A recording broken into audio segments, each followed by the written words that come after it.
전도서 7장 8절과 9절. 찾았으면 아멘. 다 같이 우리 한 목소리를 돌아가겠습니다. 시작. 일의 끝이 시작보다 낫고 참는 마음이 교만한 마음보다 나으니 급한 마음으로 노를 바라지 말라. 노는 우매한 자들의 품에 머무름이니라. 아멘. 기도하겠습니다. 하나님 감사드립니다. 눈동자같이 계신 하나님, 두려움을 주시되 피할 길도 주시는 주님이신 믿습니다. 주님의 영광만 나타낼 줄 믿습니다. 작정근 김종래 권사님, 하나님 눈동자같이 지켜주시며 늘 함께 하시며 형편과 사정을 아시는 하나님께서 하나님의 방법대로 위로하시고 하나님의 방법대로 채워주시며 하나님의 방법대로 역사하여 주옵소서. 오늘 이 아침에도 추운 날씨에도 주의 은혜 사모하여 모였습니다.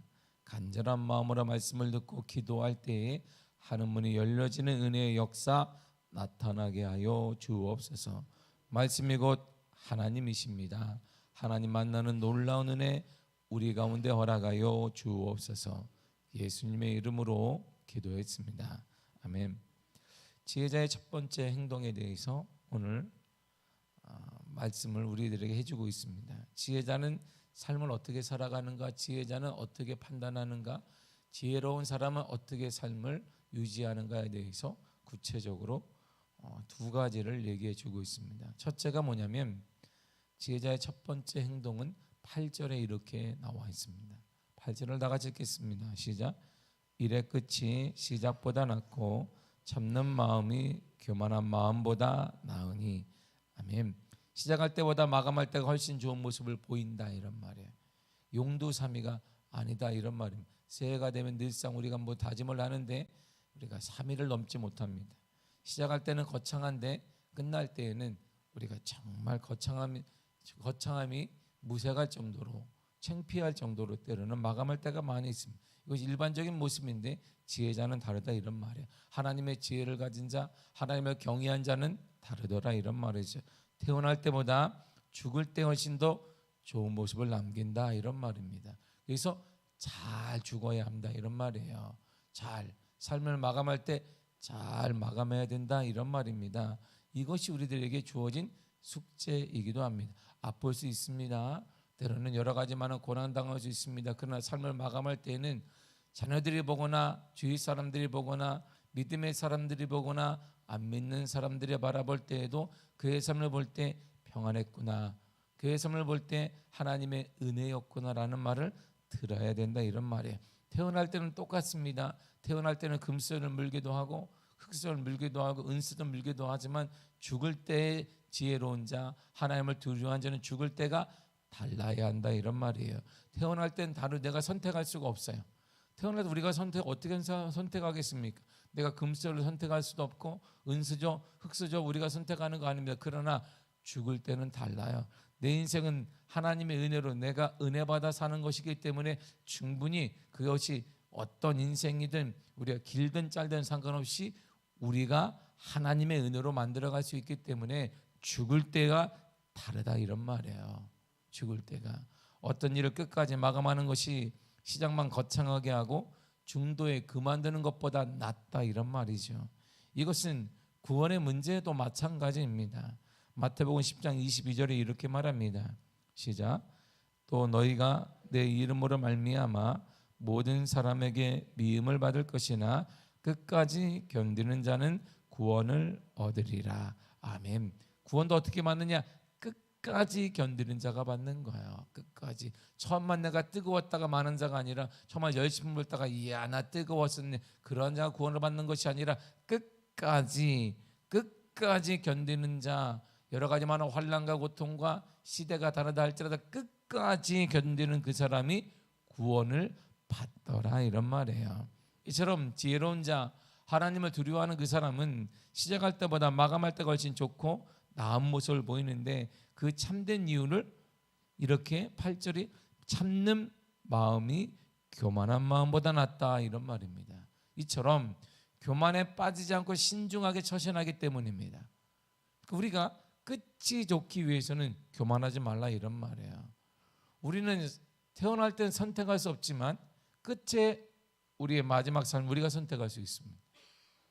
그러한 처음보다 끝이 삶의 마감이 좋기 위해서는 교만에 빠지지 말라는 것이에요.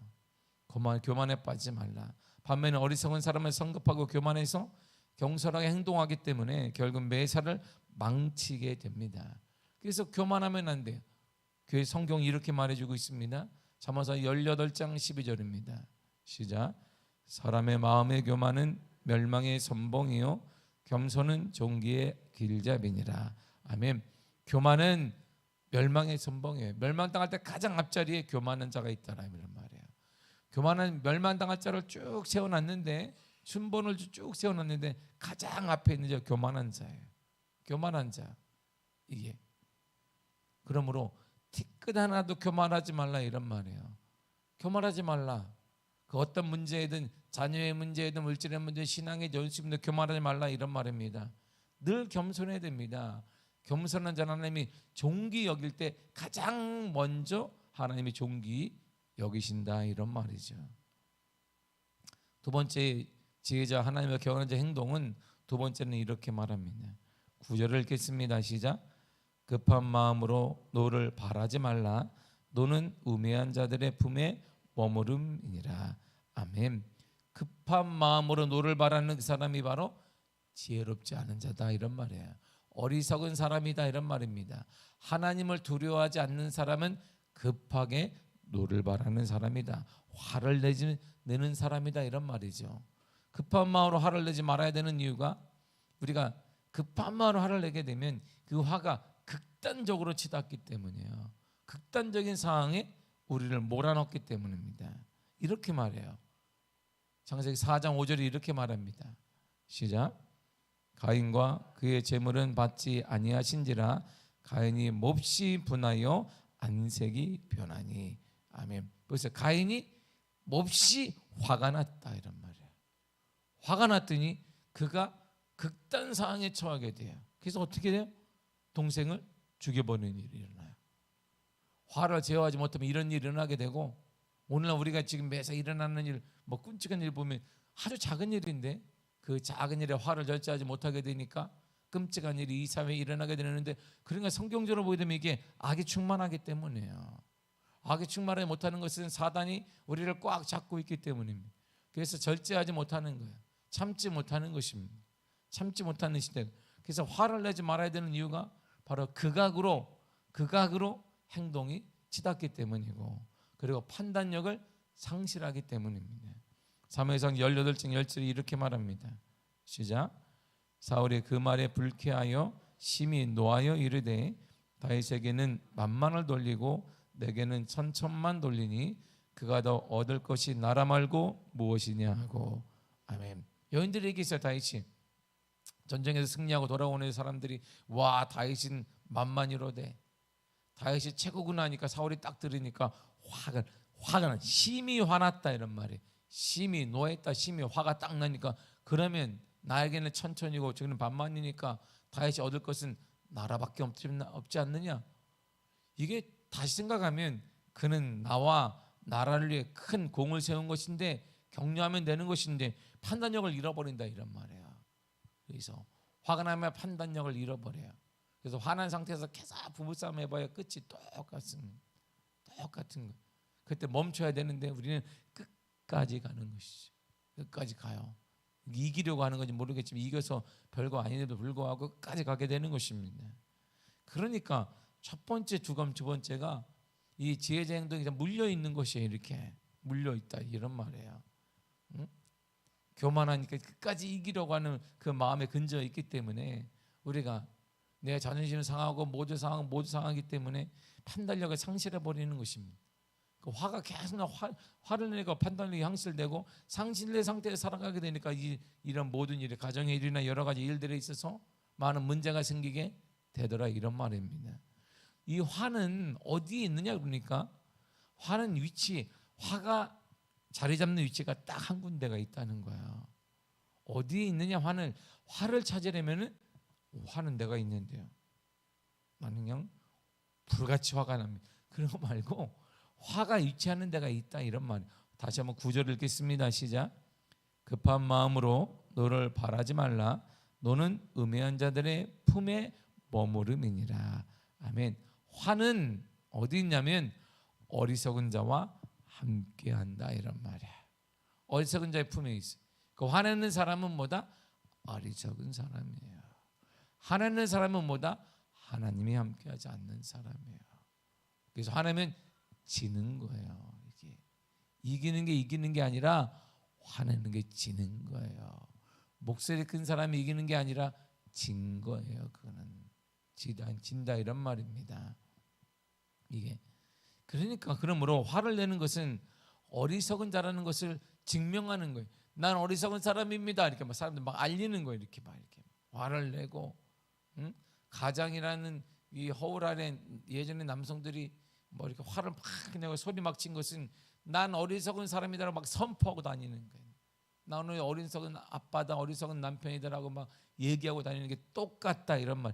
하나님 보실 때 그런 거예요. 하나님 보실 때. 반대로 얘기하면 그러니까 겸손해져라 이런 말이에요. 겸손해져라. 겸손은 종기의 길잡이이기 때문이에요. 겸손한 자가 이기에 되어 있습니다. 하나님의 겸손한 자와 함께하고 겸손한 자와 일하시며 겸손히 능력 허락하시며 겸손한 자를 사용하시며 겸손한 자에게 은혜 허락하시며 겸손한 자에게 하나님의 역사와 이적과 기적이 일어나게 되는 걸 믿습니다. 화에 노의 결과가 있어요. 왜 우리가 화를 내면 무섭냐면 결과가 딱 정해져 있기 때문입니다. 욥기서 5장 2절에 이렇게 말합니다. 시작. 분노가 미련한 자를 죽이고 시기가 어리석은 자를 멸하느니라. 아멘. 분노가 화를 내면 미련한 자가 죽어요. 그의 인생이 막혀요. 이런 말이에요. 이 말은 내가 그의 인생을 막아버리는 이런 말이 아니. 이런 말이라면 좋은 거예요. 그나마. 왜? 내가 너를 인생을 막는다. 우리 힘이 한계가 있기 때문에 괜찮을 거예요. 그런데 이 말은 하나님이 막는다. 하나님이 이렇게. 하나님이 그의 학계를 막아요. 하나님이 그의 삶을 죽인단 말이에요. 되는 것마다 안 돼요. 열매가 없어요. 기도 응답이 없어요. 척박하게 됩니다. 삶이 척박하게 된다 이런 말이에요. 그러니까 우리 항상 척박해지는 거예요. 이게 열매가 많고 가득하고 풍성하고 먹을 것이 많고 이랬는데 계속 척박하게 되는 이유는 화가 많기 때문이에요. 화를 죽이려고 했는데 화를 죽여야지 하니까 겸손해져야 돼요. 모든 것이 다 하나님의 은혜임을 믿습니다. 다 하나님의 은혜. 건강한 것도 하나님의 은혜이며 뭐한 것도 하나님의 은혜이며 가정에 있는 것도 하나님의 은혜이며 따뜻한 안방에 있는 것도 하나님의 은혜이며 모든 것이 하나님의 은혜임을 계속 말해야 됩니다. 이렇게 말하지 않고 하나님은 내 마음 아시오. 그러면 안 된단 말이에요. 이렇게 나 하나님은 다 내가 말하지 않아도 알아. 하나님도 여러분 안 도와줘도 하나님이 사랑하는 거 알아. 똑같은 거예요. 이게 말해야 돼. 하나님에 대해서. 하나님 다 하나님의 은혜입니다. 하나님이 우리 가정을 인도하시죠. 2023년을 돌이켜보면 이 모든 것이 하나님의 은혜임을 믿습니다. 하나님의 은혜임을 믿습니다. 시간이 금세 가요. 아이가 저도 희잖아요. 이렇게 시간이 아주 금세 요즘에 느껴요. 이게 내가 왜 느끼냐면 총회에서 공문이 왔어요. 이게 총회 뭐냐면 신녀 아래식과 영성대회를 합니다. 이렇게 왔는데 엊그제 했는데 진짜 그랬어. 내가 우리 사모한 엊그제 했는데 또 하나 그랬더니 그 엊그제가 1년 전이야. 깜짝 놀랐어요. 제가 내가 생각하고 어머 시간이 이렇게 빠르구나. 와, 내가 20대에 목회할 때는 여기 나이 들어 보이려고 말이야 2대 8로 하고 담임 목사 한다고 내가 너무 젊게 보이니까 안 된다고 그러면 더군다나 이게 오래된 교회 담임하다 보니까 그러면 안 된다고 그래서 내가 2대 8 매일같이 서가지고 포마드를 발라 2대 8로 말 이렇게 하고 어떻게 나이 들어 보일까 연구하면서 늘상 까마죽죽한 양복을 입고 그랬는데 지금은 쓰면은 그냥 뭐 그럴 것도 없어. 이번에 시간이 그냥 싹 가는 거야. 야, 1년 전 얘기구나 그게. 이게 총회에서 뭐 신녀 하나씩 영성대 한다는 게 1년 전네. 눈을 딱 뜨니까 1년 돼서 할렐루야. 정말 이게 한 사람은 이해를 못하는 거네. 두 사람은 이해를 못하는 거야.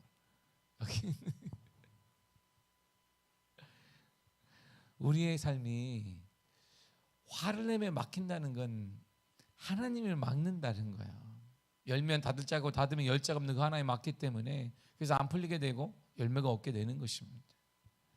그렇다면 지혜자처럼 하나님을 두려워하는 자처럼 화가 온 상황 앞에서 우리가 어떻게 해야 될까요? 어떻게 해야 돼요? 화가 딱 날 때는 어떻게 해야 되냐면 하나님이 방법을 가르쳐 주셨어요. 이렇게 해라. 전도 12장 16절입니다. 시작. 미련한 자는 당장 분노를 나타내거니와 슬기로운 자는 수욕을 참느니라 했어요. 참느니라 그랬어요. 인내해라 이런 말입니다. 인내해야 돼요. 인내해야 돼요. 그러니까 화나의 상황이 오거든 인내해야죠. 이렇게 확 내지 말고 한 템포 죽여야 된다 이런 말이에요. 화나의 상황에 어떻게 이렇게 저는 못하는데요. 예수님을 보면 돼요. 예수님을 샘플로 삼으면 됩니다. 예수님께서 마지막 준비하실 때 12제자 중에는 가룟 유다가 배신을 하잖아요. 그리고 대제장들의 종들과 함께 무리들과 함께 예수님께로 와요. 그리고 내가 입 맞추는 그 사람이 예수다. 잡아가라고 돈을 받았잖아요. 그 입을 맞추니까 예수님을 잡아가려고요. 그걸 딱 보니까 제자들이 막 당하고 있는데 베드로가 우리가 칼을 빼가지고 그냥 귀를 확 자릅니다. 어디서 주님께 손을 대? 어디서? 그리고 귀를 딱 잘라버려요. 말고의 귀를 잘라 대제사장의 종의 귀를 잘라버렸어요. 누가 우리 주님을 데려가? 누가? 응? 어디서? 누가 손을 대? 그래서 콱 잘랐더니 주님이 그 기도해주고 귀를 딱 붙여주셨어요. 그리고 베드로와 제자들에게 이렇게 말씀하셨습니다. 누가복음 22장 51절에 다시 한번 읽어보겠습니다. 시작. 예수께서 일러 이르시되 이것까지 참으라 하시고 그 길을 만져 낫게 하시더라. 아멘. 얘들아 이것까지 참아라. 너희들이 옳지 않다는 게 아니야 이런 말이에요. 주님을 보호하려는 그 마음 옳다. 그러나 이것까지도 참아야 한다. 이것까지도. 왜냐하면 너희들이 영원히 죽기, 제자들이 영원히 죽기 때문에 화를 내고 분이 나면 사랑하는 제자들이 영원히 죽어요. 그리고 제자들이 거기서 분을 내서 막아버리면 예수님의 구원 사역에 지장이 생기는 거예요. 주님이 말씀하시기를 베드로 너 마음 안다. 나를 사랑하는 너희들의 마음은 아는데 이것까지도 참아야 한다. 사랑하는 성도 여러분, 이것까지도 참아야 합니다. 이것까지도 정말 힘든 그것까지도 참아야 돼요. 그것도 참아야 합니다. 그것까지 참아야 돼요. 그리하면 이러한 삶을 살게 되면 일의 끝이 시작보다 나아요. 2023년도보다 2024년도가 낫고 우리보다 다음 세대가 낫고 내 인생의 태어남보다 끝이 낫다 이런 말이에요. 이러한 은혜, 지금보다 미래가 나아요. 지금보다 우리의 삶이 더 나을 것입니다. 참으십시오. 이것까지도 참아야 돼. 억울하기도 하고 할 말도 많지만 주님이 여러분들의 마음을 아십니다. 이것까지도 참아보세요. 그럼 주님이 우리 인생에 반전을 허락해 주실 거예요. 우리 인생의 변화를 허락하여 주실 것입니다. 이것까지 참으십시오. 바보처럼 보일지 몰라도 그러면 주님께서 우리 인생에 개입하실 거예요. 그러면 주님께서 여러분들의 삶에 일하시게 될 것입니다. 그 은혜가 여러분들 삶에 가득하게 되기를 간절히 축복합니다. 기도하겠습니다. 하나님 감사합니다.